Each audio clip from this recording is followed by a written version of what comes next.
So thanks everybody for tuning in to our fourth session on ethics and stats.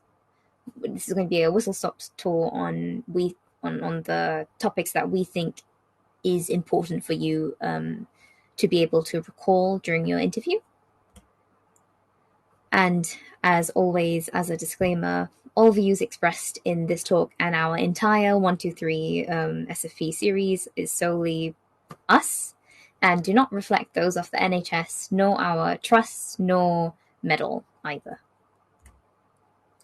But to start off, I will let Alex, who is finally here, introduce himself. Hi everyone, apologies I've not been here for a couple of weeks, been extremely busy with on calls. My name's Alex, I'm a F1 at Royal Free NHS Foundation Trust at the moment, trained at UCL Medical School. My F1 and F2 rotations are shown, interested in surgery, specifically urology, and my career aspirations are to pursue academic urology. And unfortunately, Ollie is not here today, but he's been contributing to the SFP series. And as you can imagine, the only reason why he's not here is because he is unfortunately on call. But as you guys know, he is an aspiring neurosurgeon, God knows why. And he graduated from Warwick and is now currently at Newcastle. And I'm Aqua. I trained at University of Leicester. I'm currently at Royal Surrey. And I am basically part of 3 universities as my academic unit. I'm currently doing Gen Surge as I've started my F1. And like Alex, I want to be an academic urologist. But let's just start off by, firstly, can you guys hear me? And if not, just let me know. I'm sure you guys can. Just somebody in the. I know it's constant, Amanda. I will never let it go. Okay, cool. So right off the bat, what is research ethics? Broad set of principles which define the norms for conduct and helps us distinguish the right course of action from any wrong actions, but just in research. So some of the examples of principles that we must know and keep in mind: honesty, objectivity, responsible publications, and there are some questionable publications out there, and most importantly, confidentiality. And I think it's important because some deaneries will ask you in different ways. So, for example, London will throw it in, they might throw it in abstract reading, but they might also throw it in the clinical section, which we will talk about in our future sessions. But some other deaneries may ask you if you know about the Nuremberg Code, which we'll go through today, or they might ask you about some studies that may have breached some ethical frameworks. But that's why we have these rules and regulations in place. And as I said, the Nuremberg Code, unfortunately, tons and tons of trials were committed, and they were basically horrible, especially during Nazi Germany, and extreme medical experimentation occurred. So that is kind of why we have the Nuremberg Code and the Declaration of Helsinki. And it was developed by the World Medical Association in 1964. And they are a concise set of principles for basically any and every research that involves humans.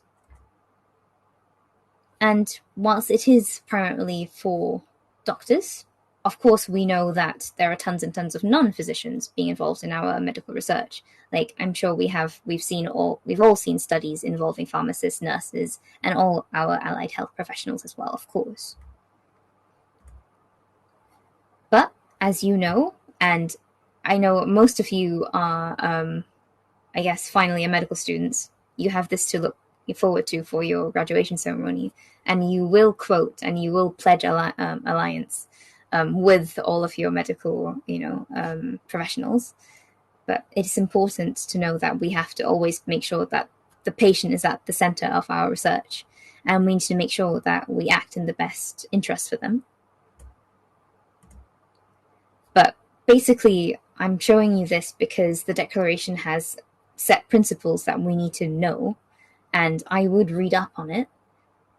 But broadly, it's all about how we can never ever make sure that our own interest overrides the interest of our individual patients.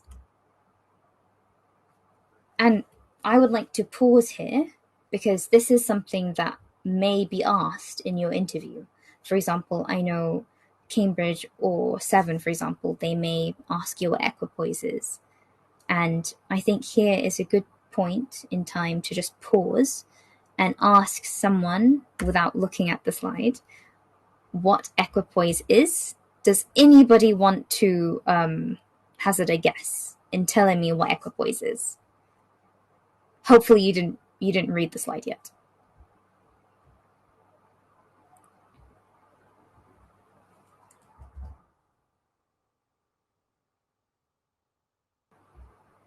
Anybody?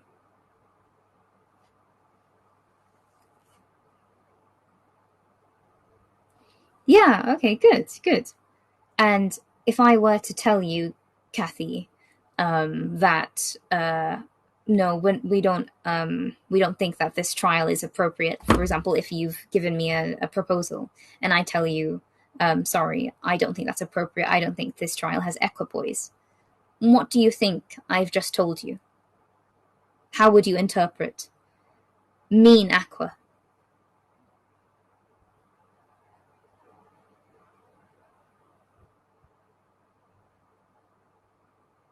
It's not a trick question.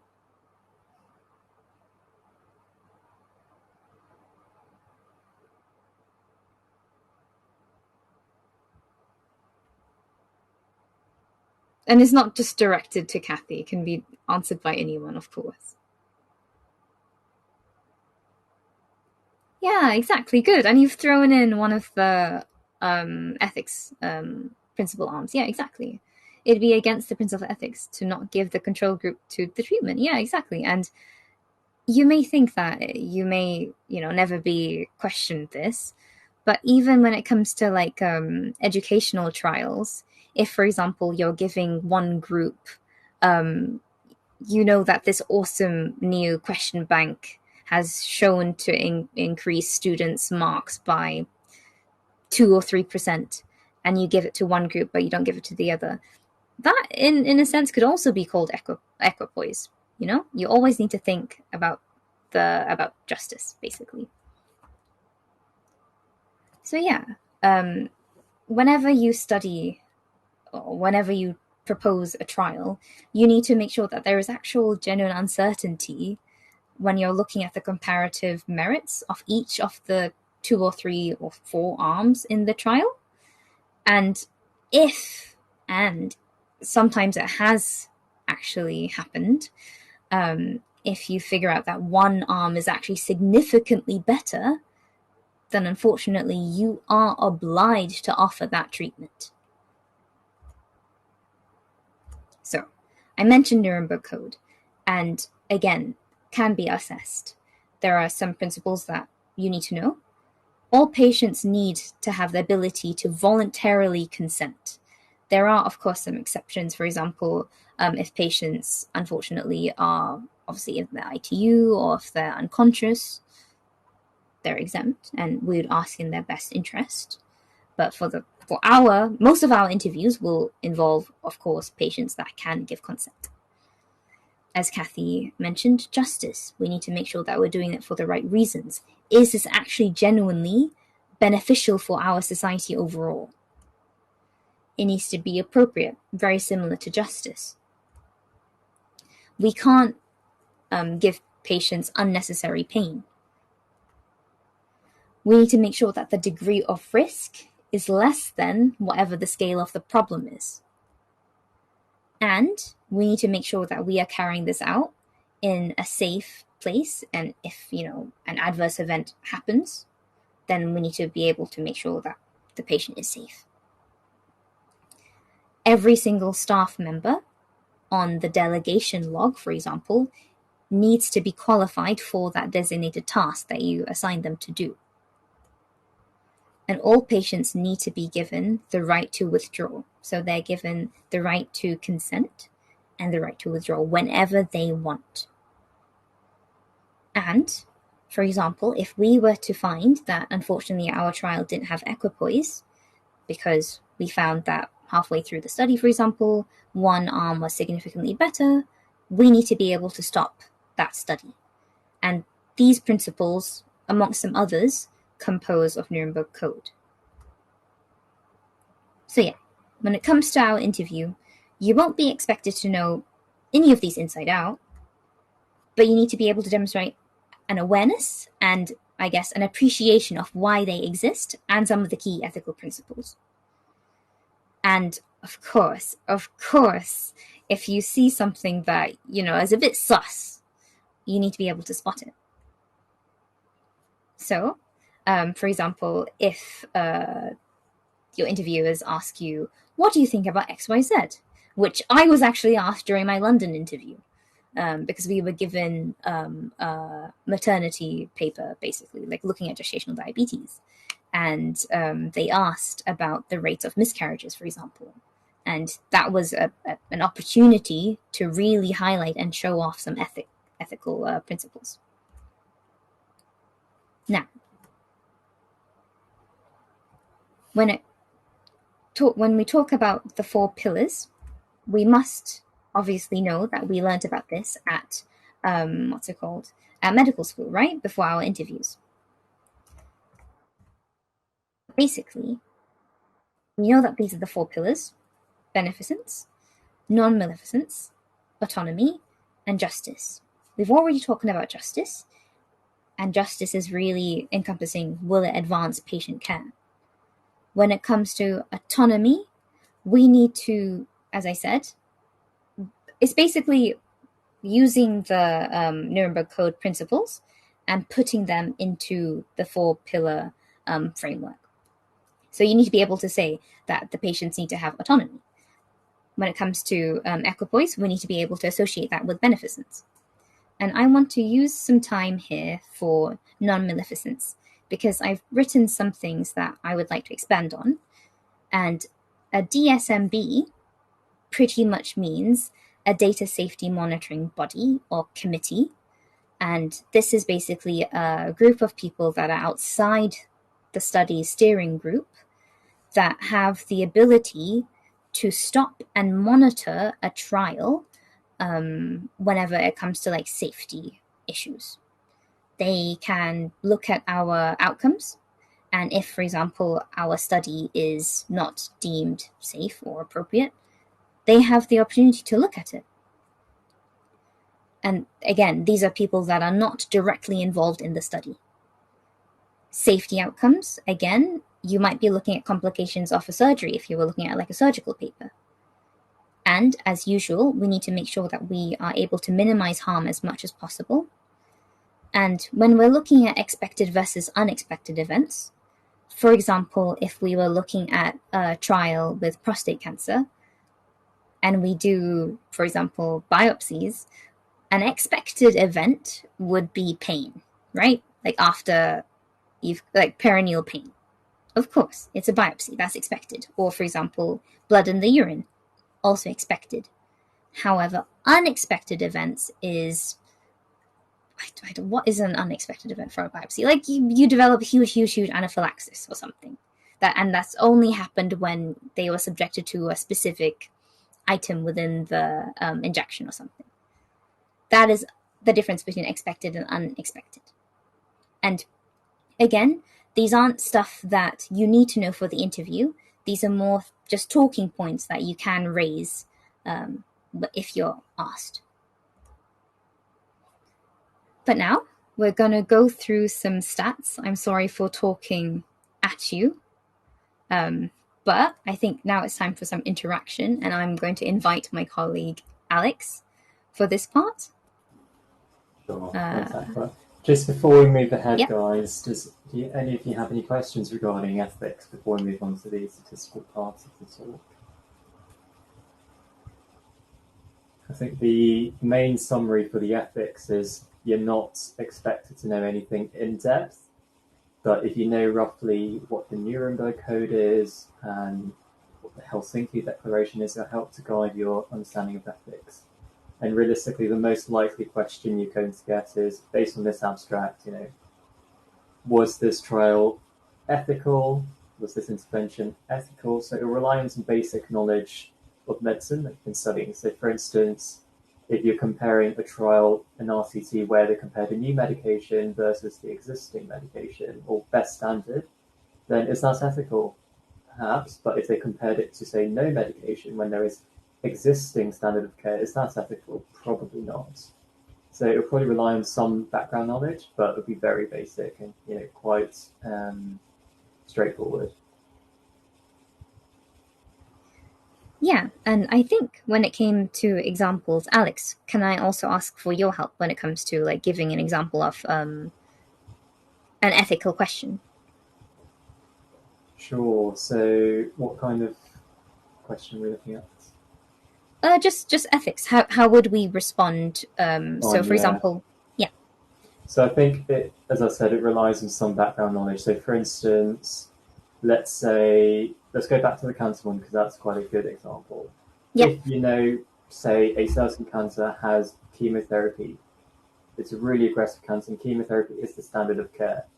If we're comparing a new chemotherapy regime to the existing chemotherapy regime, you may argue that it is ethical because this could be just as good, but at the same time you can argue it's not ethical because you're denying some patients the current best practice. But if it's a different trial where we're comparing no treatment to a new treatment, so we're not comparing to the current chemotherapy regime, then it's very easy to argue it's not ethical. But remember, any SFP interview, any medical school interview, it's not a definitive yes or no. It's always a balance of both sides. So remember to give both sides of the argument and don't just say, yes, it's unethical. Always say, to some extent, it's ethical because of this reason. To some extent, it's also unethical because of these reasons. You want to give both sides and not just fixate on one side of the argument. Yeah, and that's actually a really good point, Alex, that you bring. When you were talking about placebo, for example, or no treatment versus current treatment.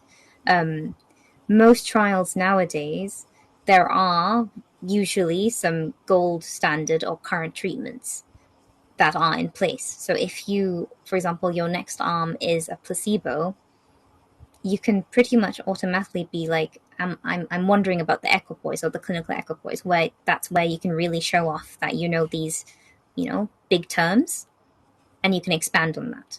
And most likely, it is going to be something that you are commonly assessed on at medical school. For example, the Aristotle trial that Ollie spoke about previously, how it compared warfarin versus apixaban, We know that. We need to know that as part of medical school finals. And that is something that they can easily bring. Because right now, if we were to implement a trial like that, unfortunately, it would not have equipoise when we've clearly shown benefit, right? Over one arm versus the other.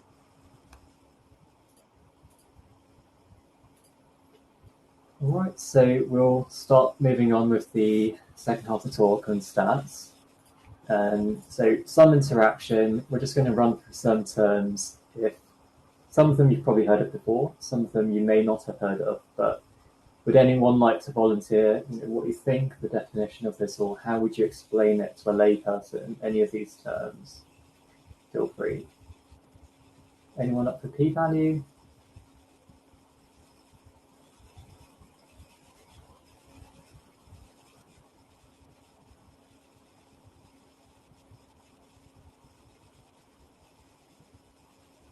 Okay, that's some answers.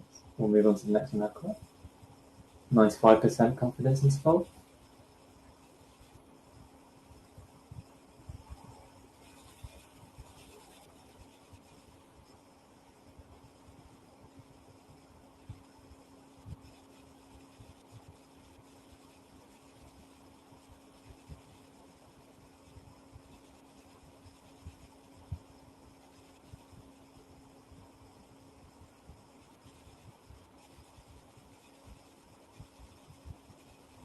Okay, we'll keep going then, Aqua.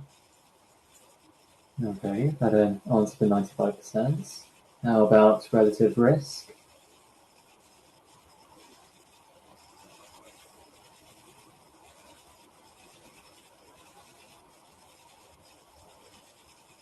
And maybe we'll show absolute risk as well if anyone wants to give that a shot.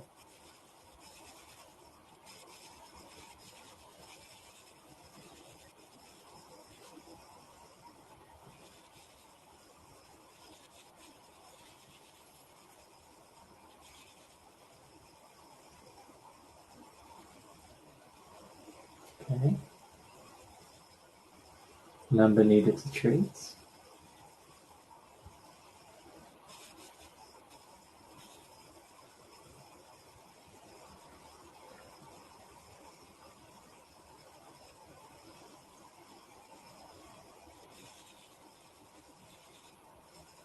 Okay.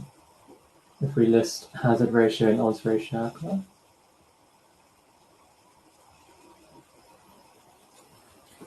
So we'll be going over these one by one, not specifically in this order, but there's a lot of terminology here. You've got risk, you've got ratios, you've got relative, odds.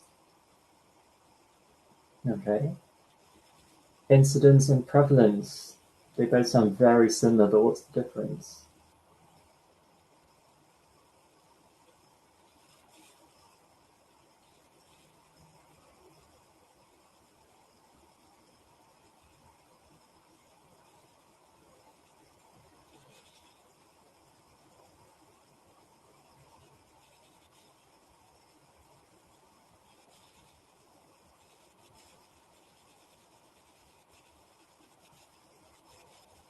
Okay. And we'll just list the remaining 5 Aqua. Type 1, Type 2 errors. What is power, per protocol, intention to treat? These ones are probably less known. I think maybe because med school teaches us the other terms more frequently, but we'll be getting over these. So, how could we like to move to the next slide, please? All right, so we've got a meme here. On the left, a man's being diagnosed as "you're pregnant," and on the right, what looks to be a pregnant female as "you're not pregnant." Can anyone identify the statistical terms we're trying to get at here?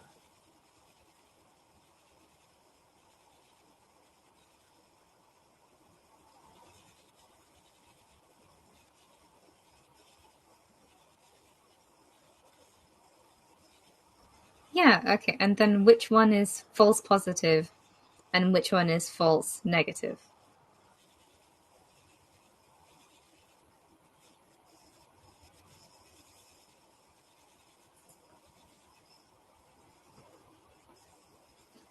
Okay.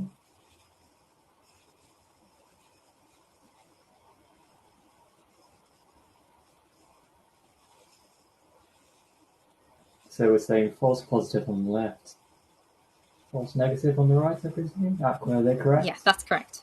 And type 1 false positive. And I'd like to, make sure that you guys know that type 1 is alpha and type 2 is beta. And this comes useful when we're talking about another statistical term, but I won't give you spoilers to it.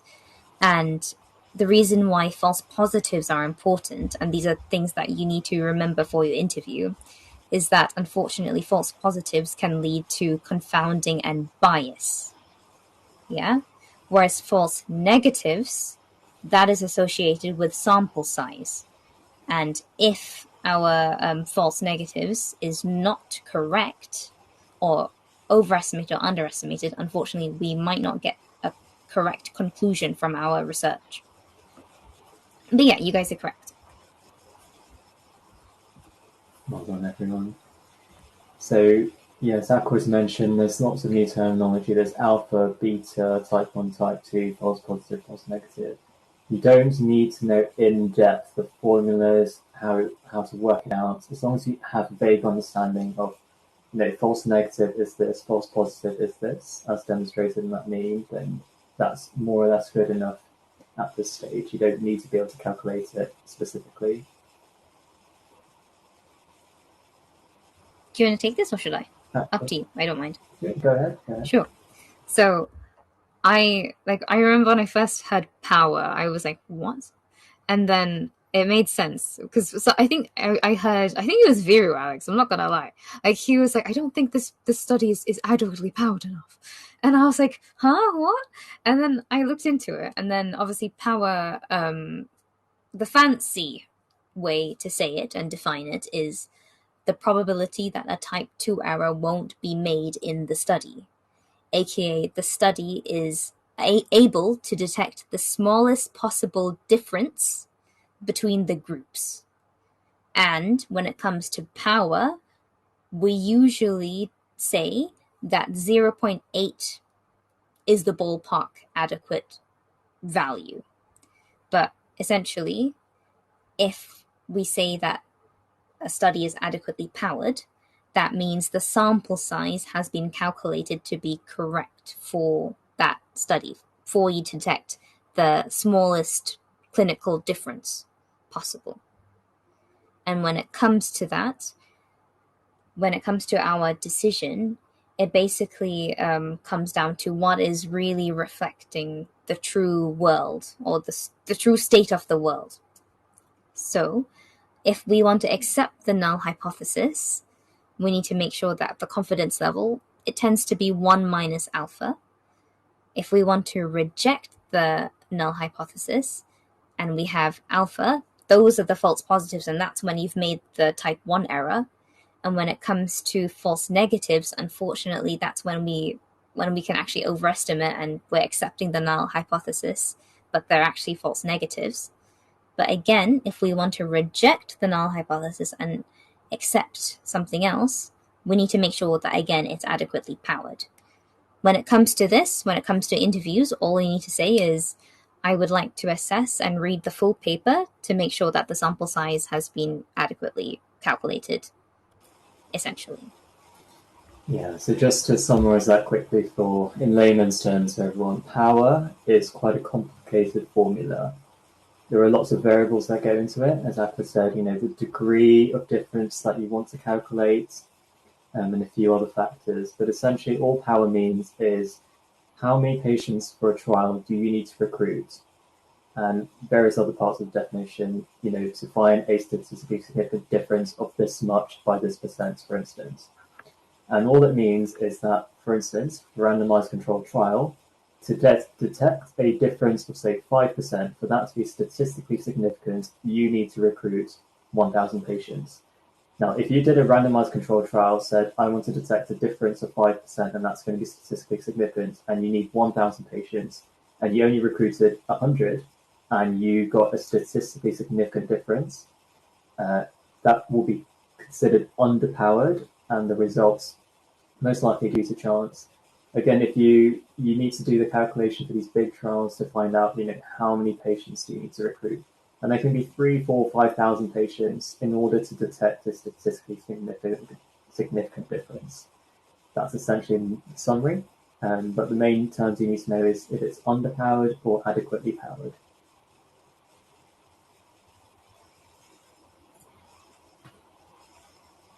Now, I'd like to talk a little bit about intention to treat and per protocol, again, terms that you need to be familiar with. And in your abstract or papers, they will usually be included. But with intention to treat, it preserves the randomization. And importantly, for example, if a patient is allocated to group A and another patient is allocated to group B, intention to treat actually preserves that. The sample size is maintained and you eliminate bias. And the good thing is that intention to treat usually reflects real practice because it takes into consideration patients that unfortunately, for example, drop out. When it comes to per protocol, it doesn't really preserve randomization. However, it does show the ideal setting. However, it is less generalizable, and it only includes the people who completed protocol. Oh, one second. And the reason why the bias happens is because per protocol analyses may overestimate whatever you're assessing by excluding the patients that actually don't comply to the regime that they were allocated, whereas intention to treat actually gets rid of that. However, each analysis, they do have their place in obviously research, because intention to treat usually answers what is the effect of the treatment, whereas per protocol will look at the effect of actually receiving the treatment. So again, they look at ideal settings versus actual real settings. And the reason why it's important and kind of topical is because you will probably see these terms being waved around. At least I know I did during, the pandemic, when people were talking about Moderna versus BioNTech versus AstraZeneca, blah, blah, blah, blah. Like, they would talk about these non-stop. But again, just important for you to remember. Sorry, Alex. So guys, just before we move on, so if we have a trial and it recruits 1,000 patients and only 800 patients completed the trial, and I'm only going to analyze the data for those 800 patients, so therefore excluding the 200 patients who dropped out, which type of analysis would this be? Would it be an intention to treat or per protocol?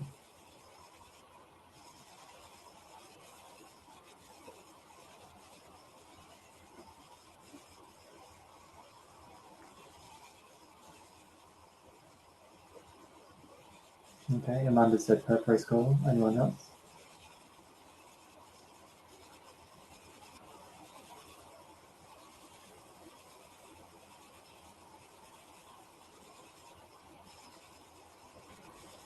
Do you want to repeat the last bit of the question?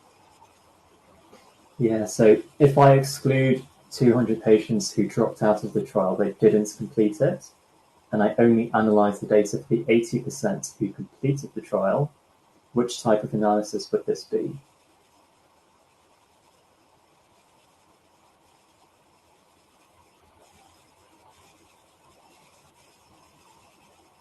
Yeah. Okay, we've had a few answers. So yes, this would be a per protocol trial. So, it's in the name. Per protocol is only analyzing the data of patients who followed the protocol. So per protocol. So that gives us perfect data of only patients who completed it.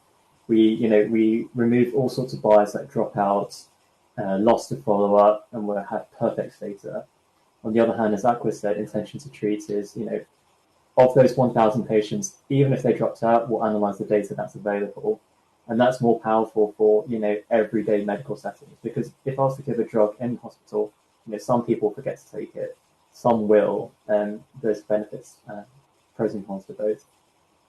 So if I want to release the results of my landmark study being published in the New England Journal of Medicine, which analysis should I do? I want to change the guidelines. Which one is better, and what should I write up in my paper?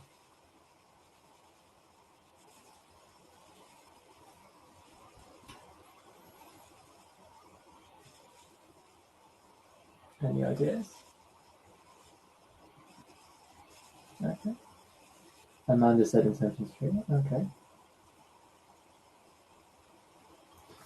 All right, so we've had a couple of people say intention to treat. So bit of a trick question. So yes, I want to make it as generalizable as possible.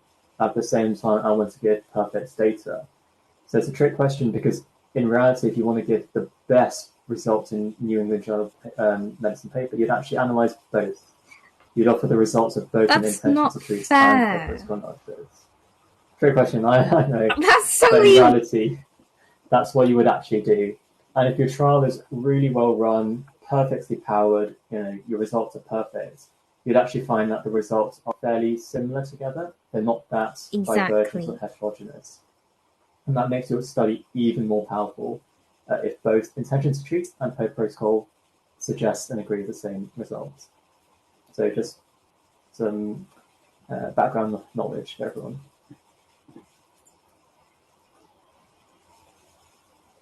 Okay, so now we're going to tackle some terminology that are quite similar in meaning to each other, but there's slight distinctions. So accuracy versus precision. So accuracy is actually how close a measurement is to the true value. A good example of this is a ruler. How accurate is your ruler at measuring 1 centimeter to what an actual centimeter is? Whereas precision is, if I was to repeat, I don't know, if I was to pour 100 milliliters of water from a jug into a cup 3 times, how precise is that each time I'm doing it? So they're quite similar to each other, but there is a distinction between accuracy, how close it is to the true value, and how precise you are being in repeating a result, essentially.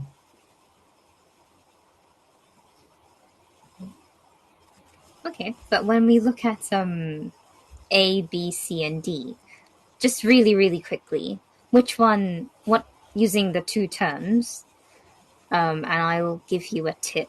D is probably the most accurate and the most precise. What do you think that makes A?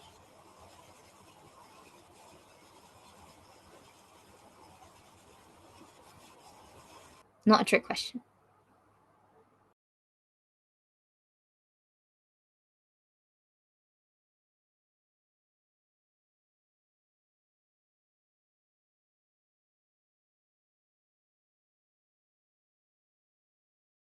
Okay, let's go somewhere easier. Does anybody want to tell me, yeah, it's not really precise or accurate? What about B?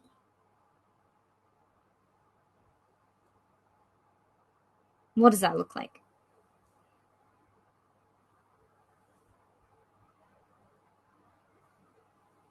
Yeah, it's precise, so we know it's precise. Exactly, yeah. Yes, exactly. Okay, no. Nidru, you swapped the words together, so I got confused. Okay, and what about C?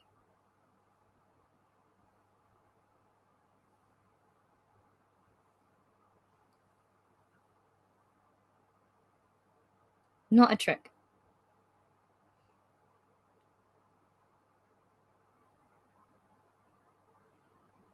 Yeah, we know it's not precise.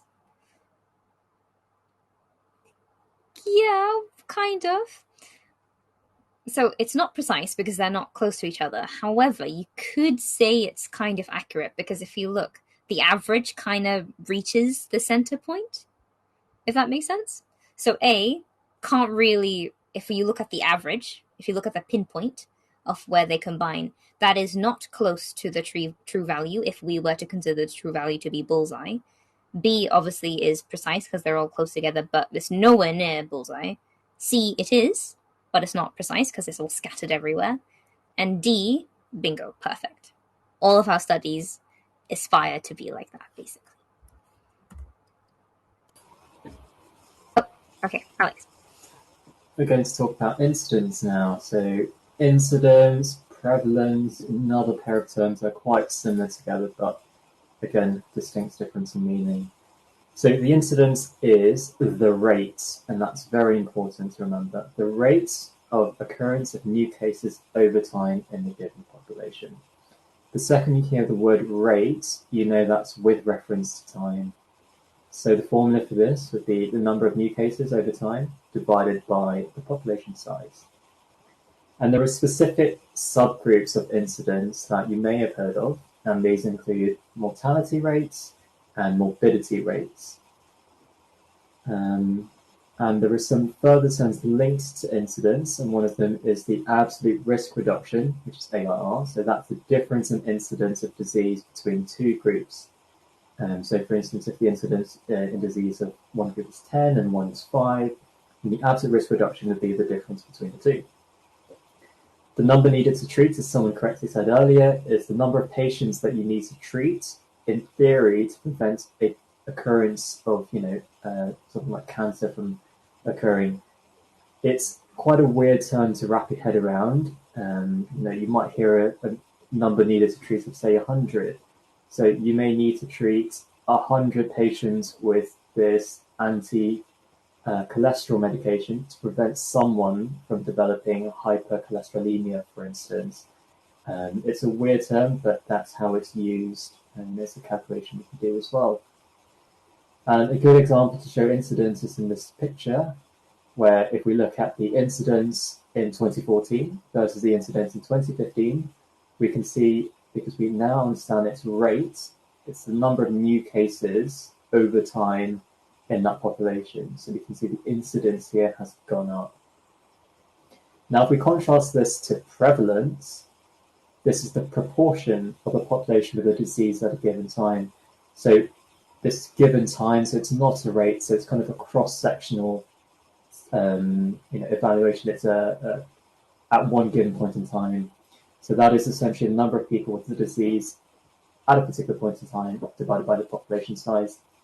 So the prevalence here is 1 in 4, or 25% of the population has this disease, this given point in time.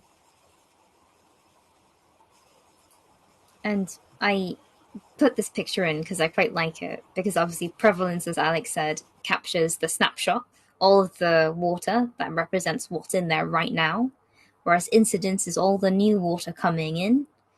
Mortality, unfortunately, as you can see, all of it is escaping out. Remission, sorry, it's all gone. Recurrence, which is quite nice because I've only seen this diagram when you look at a tap going into like a little bath, but I've never actually seen recurrence. But that's obviously when the patient gets it again, right? And this picture just puts them all into context. Back to Alex. So now talk about p-value. There's an official definition for this, which is the probability of the observed result for one or more extreme occurring when the null hypothesis is true. Something you need to appreciate is that the p-value is a value between 0 and 1. And by convention, it's usually set at p is less than 0.05. That's just how it's been, and that's how we've accepted it to be, and that's just something we have to deal with, really. So what this, in theory, or by definition, means is that at p is less than 0.05, we would reject the null hypothesis at 5% significance levels that states there is no difference or no effect. So in practice, what does this mean? So normally, if we do a calculation between two groups and we find that the p-value is less than 0.05, by convention, we will say that the difference in results is statistically significant. Contrastly, if we calculate the values, we say p is 0.1, we will say that the results are not statistically significant because the results are likely to have happened due to chance. And the p-value is also quite closely linked to the 95% confidence interval, which we'll come into now. And this is the range in which the population mean value will lie 90%, 95% of the time. And it's always good to give in layman's terms explanation of this. And one of our colleagues did very well in the group chat. So a good example of this is if we repeat the experiments 100 times, 95% of the time, the result will lie in this range.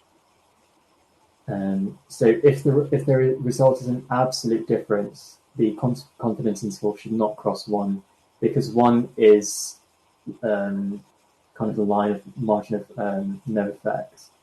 And if the result is risk or odds, this should not cross 0, because remember, it's ratios are divisions. So if they cross 0, then that mixes things up, essentially. A good way to visualize 95% confidence intervals is, with a binomial distribution like this. So if you remember, or if you can picture, two groups of patients in a trial, the confidence the distribution of results for one group is here, and another is here. If they don't overlap, and there is no overlap at all, then the confidence intervals don't overlap. It's likely that the results are not due to chance, so they'll be statistically significant. Whereas if we imagine the tails of the two confidence intervals crossing, and there is regions of overlap, then it's possible the results are due to chance, and it's very likely that the 95% confidence intervals will cross 1 in this instance. We'll now move on to odds and risk and ratio and what these all mean. So the odds of something, by simple definition, is the odds of something happening versus the odds of it not happening. And a good way to understand odds is with a dice or a die. So you have 6 faces on a die. What is the odds of rolling any number, so let's say 1, on a 6-sided die, what would the odds be? Anyone like to give me an odds for this?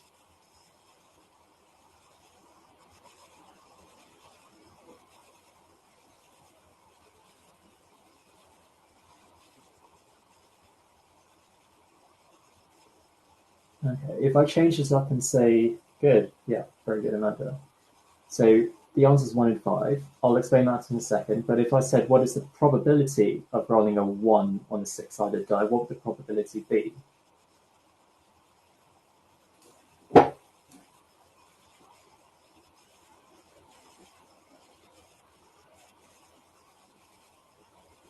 Good. So the probability here is 1 in 6. I mean, that's probably quite straightforward for everyone to understand, odds less so, but the probability is 1 over all the possible options, 6. The odds of me rolling a 1 is 1, but there are 5 other options that I could roll that are not 1, so it's 5. It's a very difficult concept to grasp, but this is the best way of visualizing it that I've found. So odds is 1 in 5 for a dice, and probability is 1 in 6. Odds ratios are typically used in retrospective observational studies. And we'll give you an example here. So odds ratio of 1.5, what does that mean? So a good way to explain this is the odds of smoking was 50% higher in those with lung cancer compared to those without lung cancer.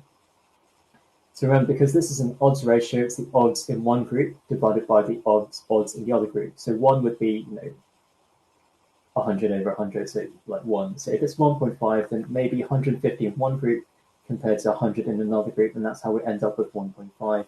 So the 0.5 here is the percentage difference in the odds ratio. Now, if we move on to risk ratio, this can be defined as, again, a ratio, the risk of something happening versus the risk of it not happening. And relative risk, unlike odds ratio, is typically used in prospective cohort studies. And we'll explain this with an example here. So a risk ratio of 1.25, what does that mean? There is a 25% increased risk of developing lung cancer in the group that smoked compared to the group that did not smoke. So again, like odds ratio, it's a ratio we're dividing the risk in one group divided by the other group. So 1.25 means 125 or 100, for instance. So 25 more patients in one group than the other. Obviously, these can be the other way around. They could be, less than 1, but typically we show it as something as increased risk ratio or increased odds ratio.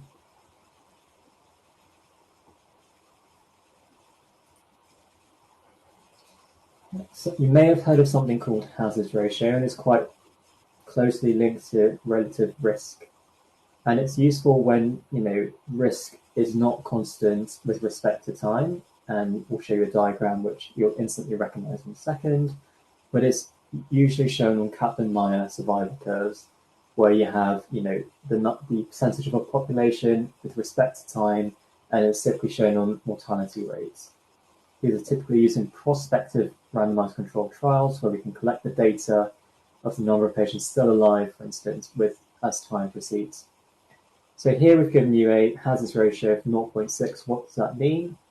We've given here an example of over the course of 20 years, those who received the drug were 40% less likely to die than those who received the placebo.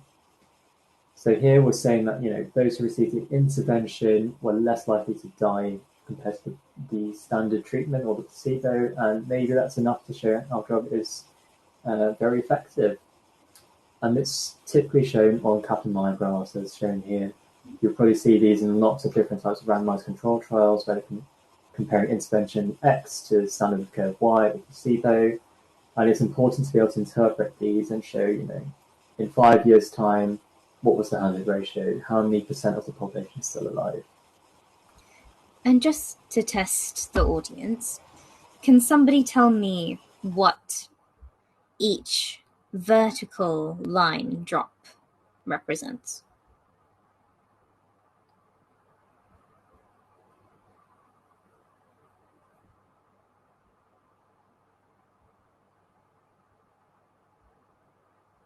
Typically.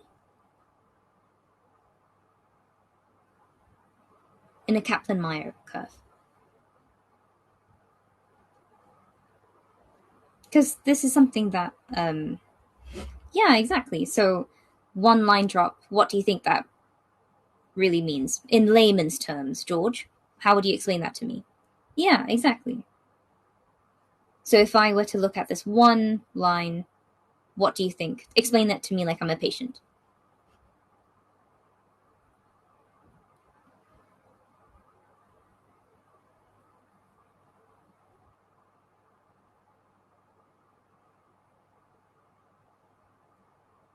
Again, not a trick. You could very much be asked, interpret this graph, and most panels have a lay representative on them.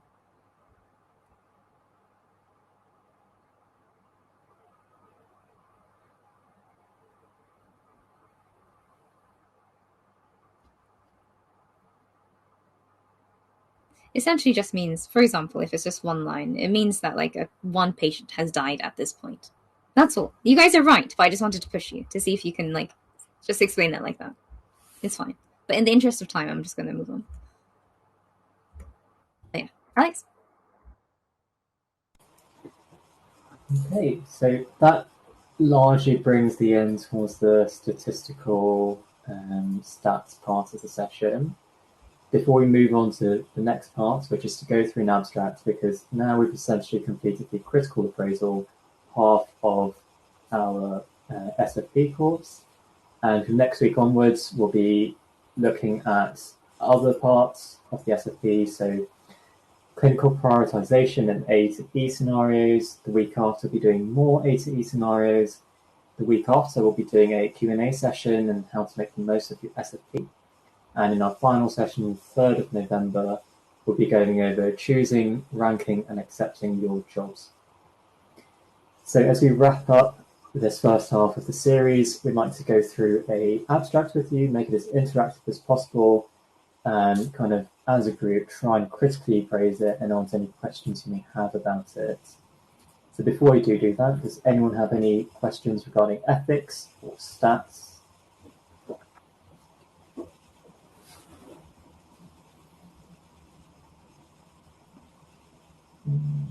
Sorry you're finding it a bit blurry, Amanda. If you try to refresh, that might perceive it's the connection.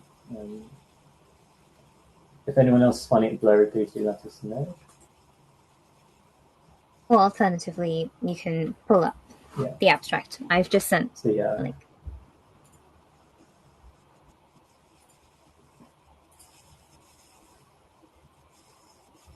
Any questions?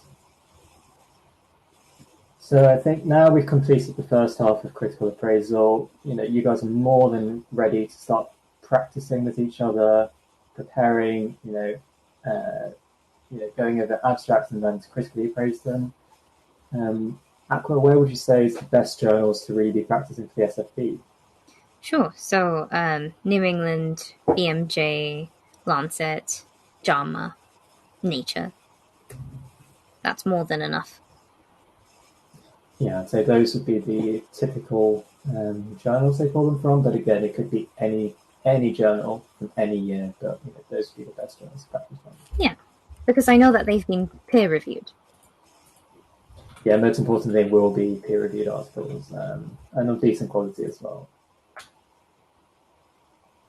Yeah. And in terms of, I guess, survival probability, as far as I understand, I think it's very similar to survival, where survival probability, if it's at 1 or 100%, that means at the beginning of the study, ideally, 100% of the patients are alive.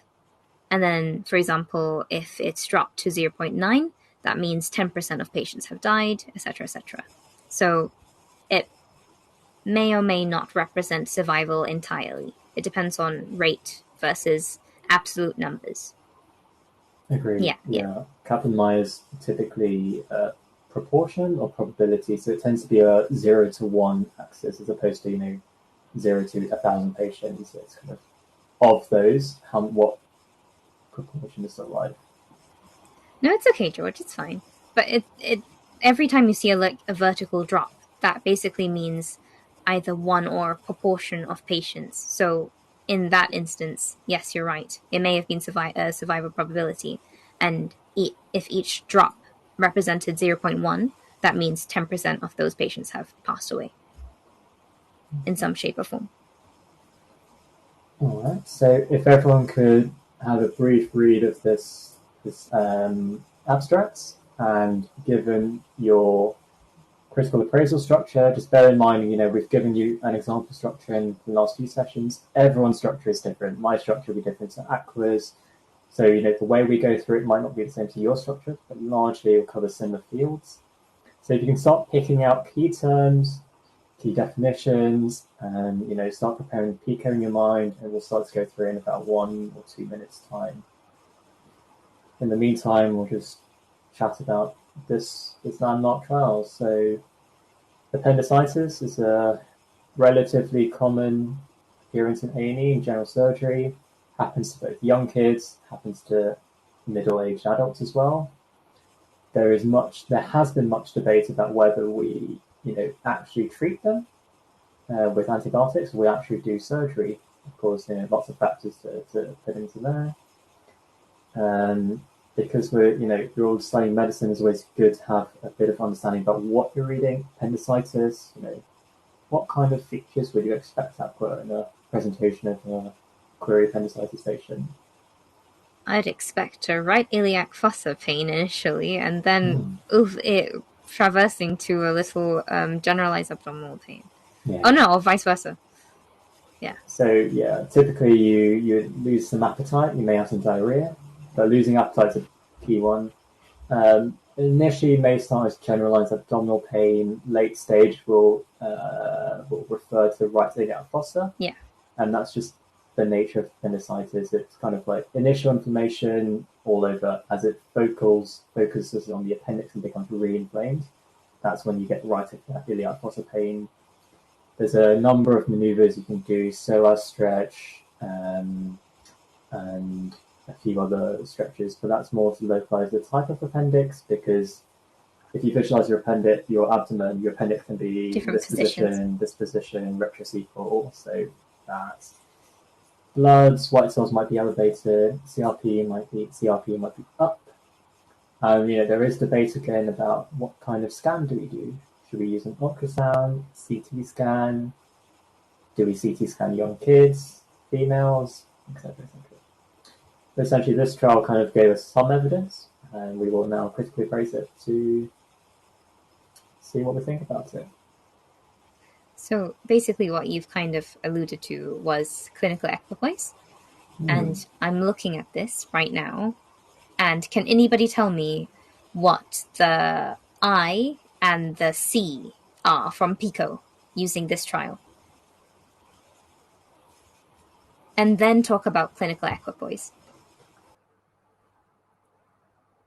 Not a trick.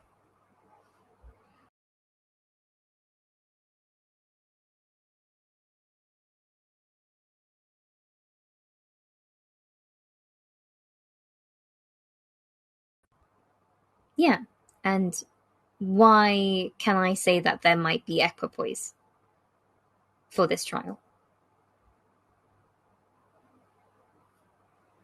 Bearing in mind what I said earlier.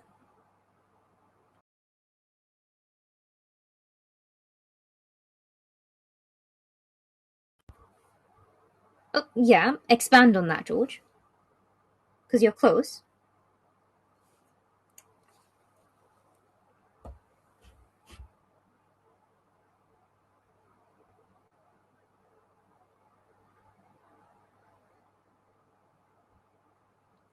Again, you guys are close, but basically what I'm alluding to is no. Basically, appendectomy, as we know, is the gold standard. That's the current treatment, right? And I'm not giving any. Yeah, like no one is suffering. There's equipoise because both intervention groups are getting something, but most importantly, one of them is getting the current gold standard.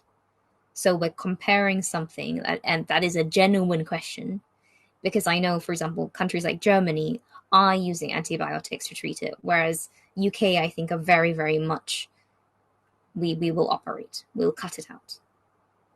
But so you guys are both close, but it was just the fact that we are comparing gold standard versus something new. That's it. Rather than placebo. Like imagine if you give, if this was a trial looking at antibiotics versus a placebo, that is not good because we know appendicitis, it needs to be taken out, right? Then I could say that that trial did not have clinical equipoise. So yeah, no, close. Yeah, so let's make a start. Aqua's already made a start, but let's continue. So, okay, the research question, as Amanda's alluded to, is, we'll compare it. You'd start the interview by saying, this is a study addressing the question of antibiotics versus appendicectomy for the treatment of appendicitis. And then you may not choose to say refers to clinical relevance. So this relies on a bit of your background knowledge on the topic. So I might say something like, this is an important research question because appendicitis is a common presentation to the A&E department in young adults and children. That's what I might say, just one sentence. So now if we talk about the Pico formats, what is the population being studied in this trial? Anyone like to mention it?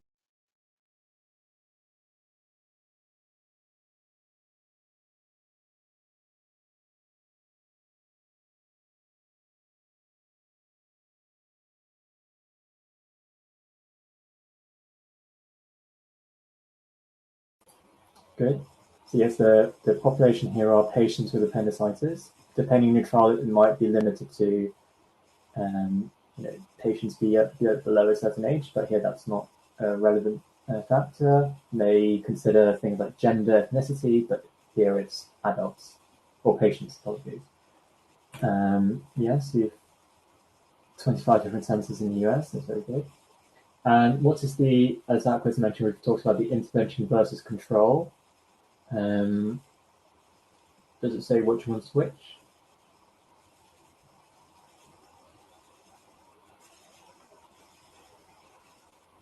I'm not sure if it does, to be honest. But, using your background knowledge of, say, okay, make that fine.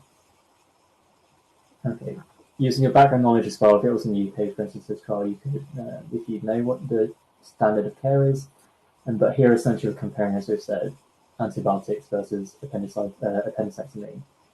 And what is the outcome that's being analysed in this trial?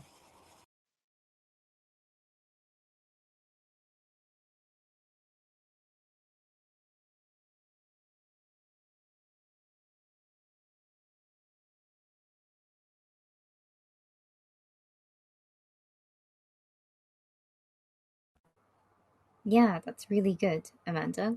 And I'd like to, pause on that for a second, because they've used a certain term for an outcome, and it is the same. It's similar to a ball. Like, for example, if Ollie were to ask me out to this thing, or it's like at high school, in your last year of high school, where your boyfriend is eager to ask you to something. It's this big dance event. What am I like hinting at? What is it? It's a patient reported and then 2 letters after it. Yeah, prom, exactly. It's a prom. So instead of looking at like the primary outcome of like mortality or complications, they've used a prom, which is fantastic, right? Because that goes hand in hand with our like Nuremberg Code principles of making sure that the patient is at the center of the care by asking them objectively and subjectively what they think about it, which is quite interesting. Yes, well done, guys. So, the thing I would say is this is a trial looking at 1,552 patients in America with appendicitis, and they have been randomized to receive either antibiotics or appendicectomy. The primary outcome was a patient-reported outcome measure using EQ5D, and secondary outcomes included the rate of appendectomy in the intervention arm and 90-day complication rates.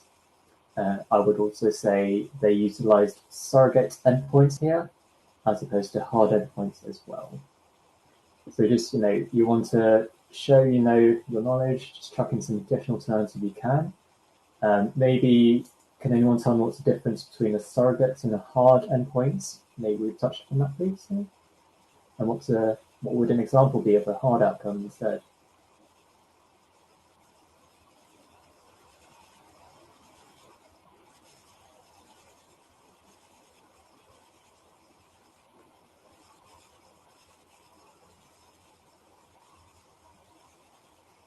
Good.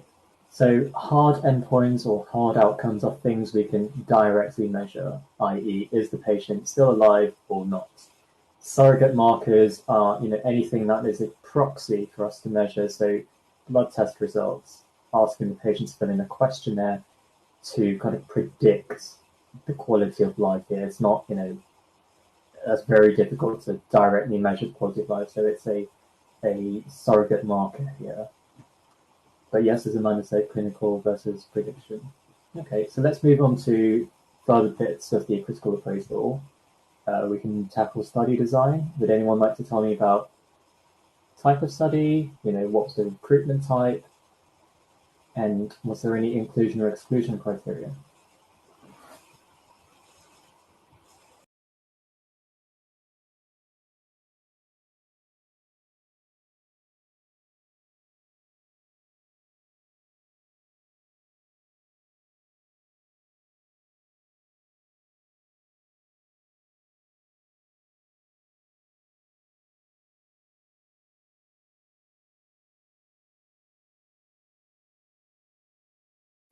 Yep, that's the study design. Yep. Okay, so I'm going to ask you guys a question. Why is it non-blinded?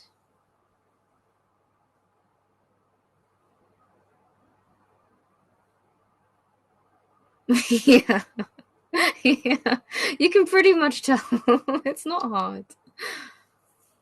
You can't really blind that, unfortunately, yeah. Okay, yeah, good. And then I guess we've talked about the study design. Can anybody just kind of moving on, because we've spoken about outcome, can anybody tell me some positives of this study design? And also a bit more of the overall study itself?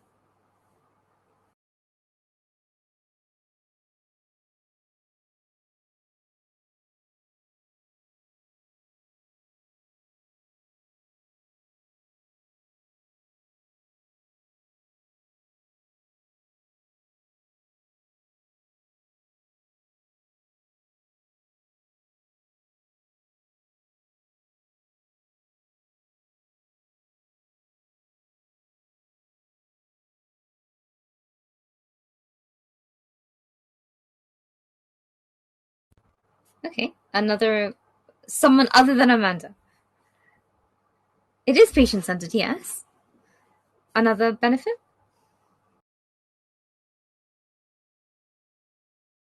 No, it's okay. It's okay. You're on it. You're on it.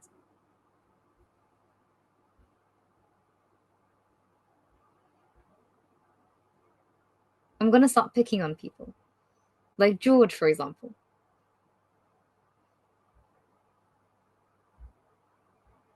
Or Toby, or Anna. Or Becky. Any one of you.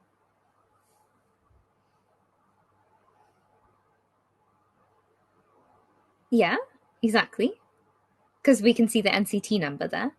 Yeah, which means that they set their analyses a priori.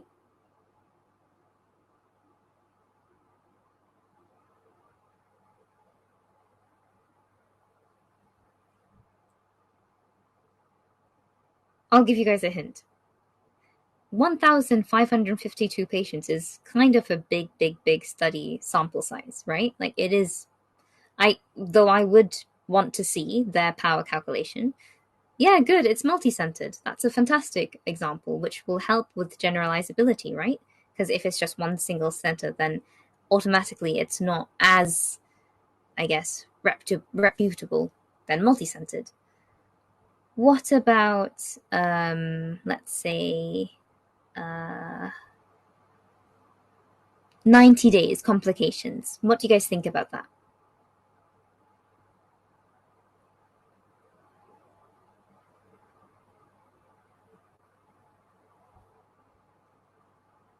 In terms of maybe I think it's an adequate time frame, yeah. And I think it's really good that they're looking at it because their secondary outcome is also like a safety outcome, which is good for the patients, right?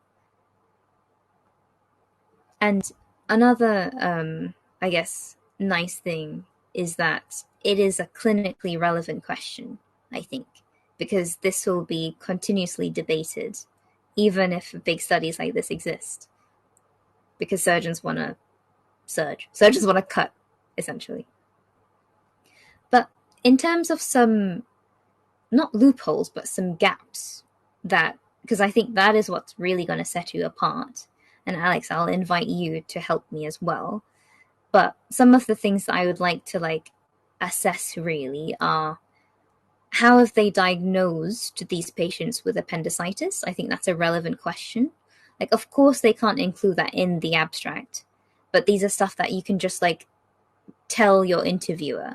So after you've done the Pico, after you've spoken about how awesome the trial is and how it's it is relevant, blah, blah, blah, blah. You can then go into how, actually looking at the abstract, I am curious as to how they've diagnosed the patients with pancreatitis. I am interested to know about the sample size, how they actually did it. I also note that it was funded by a research institute. How much influence did they have on the study design? Did they take a role in this? Oh, yes, Mohammed, there is a feedback form. Sorry, I'll send it to you guys now whilst we continue.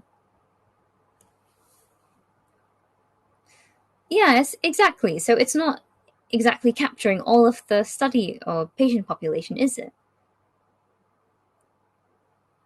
Exactly, yeah. And then, Alex? Yeah, very good. You're all making very good, positive points about this.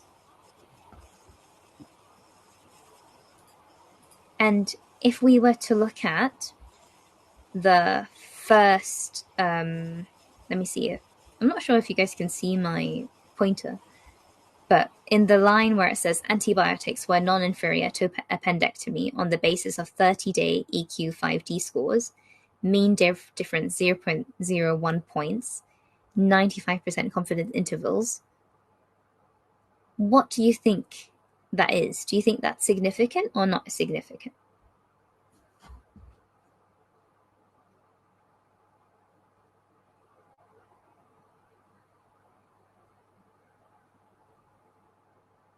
Thank you, Mohammed.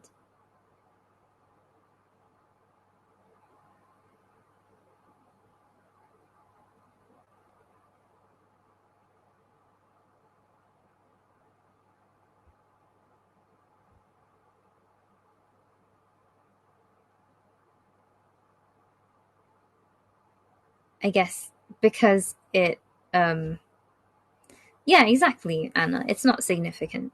And I would argue that 0.01 points is actually really, really small. However, it doesn't necessarily need to be non-significant because we kind of want it to be non-inferior, because when we're testing for non-inferiority, we are trying to see if they're not equivalent, but if they have no clinical difference with each other. So what this is really showing us, whilst it may not be significant, it is clinically significant rather than statistically significant. Because what this is saying is that appendectomy may actually be kind of similar to antibiotics, at least in terms of patient outcomes for 30-day health status. And then in terms of more improvements to what I could offer in the study, which I'm sure they have because this is a New England Journal of Medicine paper, but because they're assessing for 30-day health status, I could argue, and if they're looking at 90-day complication rates, I could say, why not do one at 60 days and why not one at 90 days, for example? as well, just to get more and more information. Just throwing that out there. But yeah, no. Alex, what else would you add? Yeah, no, everything you said is very good.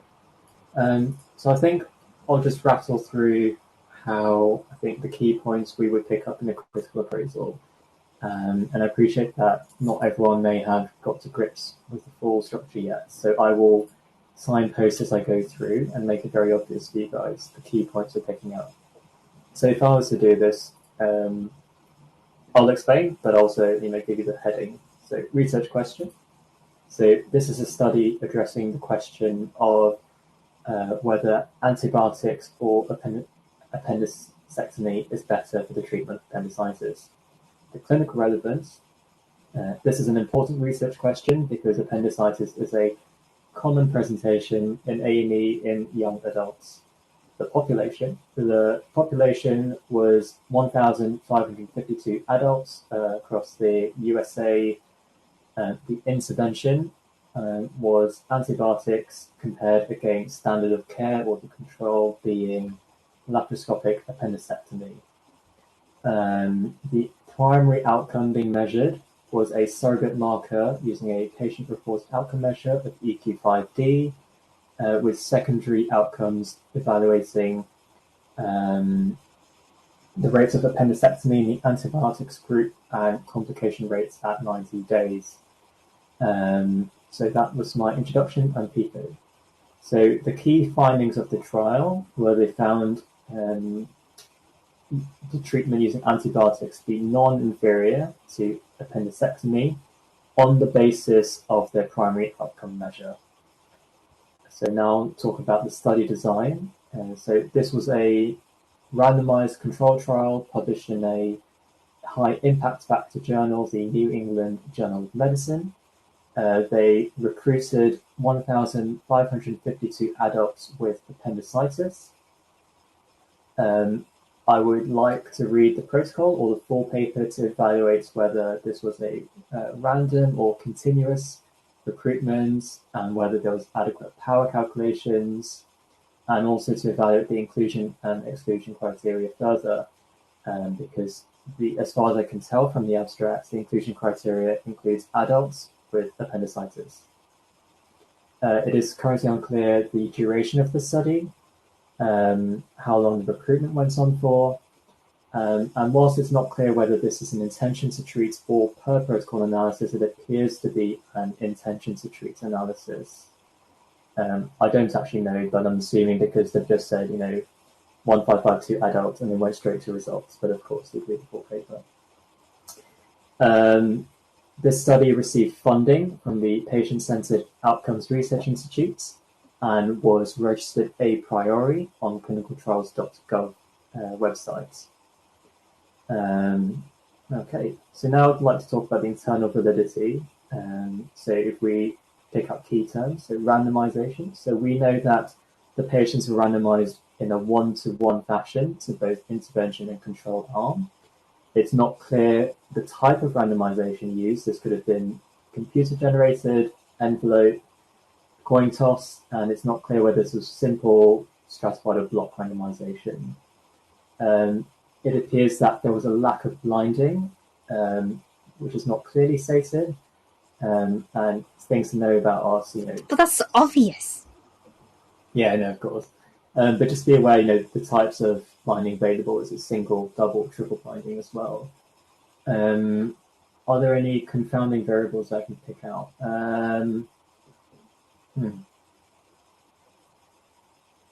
Yeah, so I mean, kind of, right? Like here, most of the patients that were in one arm needed the other arm anyway. That's true, yeah. So confounders you want to look for, are there any factors that could explain a link between the intervention and outcome? And confounding variables are always reduced by randomization. So you can mention that randomization helps to reduce any associated confounding variables. You can talk about the bias now. So I'd say that, the use of randomization helped to reduce what does randomization help to reduce, Aqua? Selection I'd bias. say, yeah, selection bias. And also if the type of recruitment as well, was it continuous or random recruitment as well, helps to reduce selection bias. You can mention that the lack of blinding may contribute towards observation bias. If the patient knows which treatment they receive, they may act differently. You can mention that this is a prospective randomized controlled trial that helps to reduce recall bias, which is typically associated with retrospective studies, and also response bias, because everything's collected prospectively as well. And then things I would focus on as well would be conclusions. Did they report any dropout rates, early termination, or adverse effects? So I mentioned that I'd like to read further into the full paper, but as it's mentioned towards the bottom of the results, the rate of serious adverse events was higher in the antibiotics group as well, so they do report that. And then I've just mentioned the external validity as well, because we touched upon the internal validity. So this is a clinically relevant study because appendicitis is everywhere in the world. It's relevant because if proven to be just as effective, antibiotics are a lot cheaper than going to theatre. However, I would take these results with caution because the population here is only American patients, so it's not worldwide and may not apply to patients in the UK. And also, the way surgery is done may be different across the world. So here we do laparoscopic, but in other parts of the world it may be done open, so you can't generalize the results as such. To touch upon ethics, I would mention that it's not clearly stated, but I would hope that the authors complied with the Helsinki Declaration and all patients gave consent. And then I would round up with a summary, so one-line conclusion about the strengths and limitations of the study, really. So this is a randomized control trial that showed that antibiotics were non-inferior to appendicectomy in the treatment of appendicitis, although the results suggest that it's not necessarily statistically significant, but this may aid my practice going forwards. But of course, I would wait for further evidence, such as systematic reviews and meta-analyses of further randomized controlled trials as well, to generalize the results. So lots of things to cover, but of course you wouldn't say everything I said. Those were kind of more to signpost you, but there's lots to say about these. Yeah, does anybody have any questions? And I'm sorry we went a bit longer, but it's literally just because we wanted to give you guys an example of an abstract and one of us doing a critical appraisal, just to show you what we would have said in our actual interview. Any more questions? Otherwise, please, can you do the feedback? Pretty please. Yeah. The feedback helps guide our future sessions. So we've had feedback on you want to make it more interactive, so we've made today's session especially more interactive. We've got some more examples, so we've ended this first half of the series with an example, and we'll do so with the A to E as well, going through a worked example as well. Yeah, so the feedback does guide our future sessions, so please do provide any feedback. We'll stay for a few more minutes if anyone has any questions about any terminology in this abstract, or any questions about today's session, really. But yeah, thank you for joining, everyone. Yeah, I'd like to say that I think Alex really strung together all of the concepts that we've been talking about over the past few sessions together, because obviously he mentioned some key terms like surrogate and how he strung them all seamlessly together. And that's what hopefully you guys are working towards. And obviously you don't need to get every single key point, but you need to demonstrate that you know what you're on about and you know what you're talking about. Because ultimately these things are based on who you get as an interviewer, but as long as you impress them, you're okay. And bear in mind that your critical appraisal part of the interview won't be 10 minutes of you speaking. It might be, you start off, you mention Pico, and they'll cut in. It'll be like, what is the main finding of the study? Or before you even get to ethics, they'll cut you off and like, was the study ethical? So you will be interrupted and under pressure, but maintain composure and stick to your plan. Talking of composure, so for example, I know people who were cut into, and like absolutely like completely ruins your concentration. But as I said in the previous session, like I know people who had blank stares the entire 10 minutes, like zero communication whatsoever. So again, you never know. And some days you may even get good cop, bad cop.